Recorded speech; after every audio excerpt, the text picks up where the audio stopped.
hi vangh Baptis Church main gate ania tuna hian tlangwal cha Jongte te inneih na hun tur stepa kanan he kanan lu lok don ni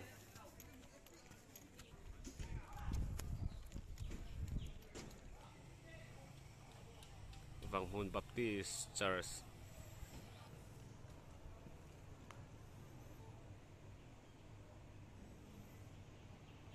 kan lo lo ma che Richard and Pency nilai ni July ni som ni sang ni som ni pani dar ni PM vangh Baptis kau san biakin an inneih na tur vangh o chung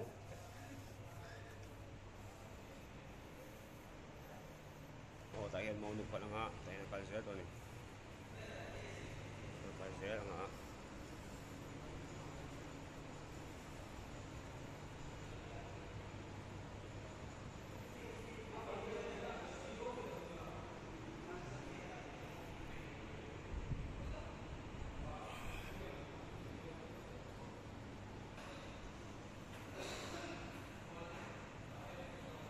ta hianin adin nei don ani dar hia nula Pency le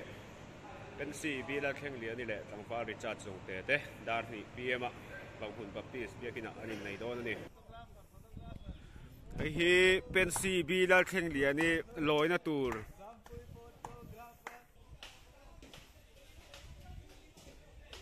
Pency bi Lalthangliani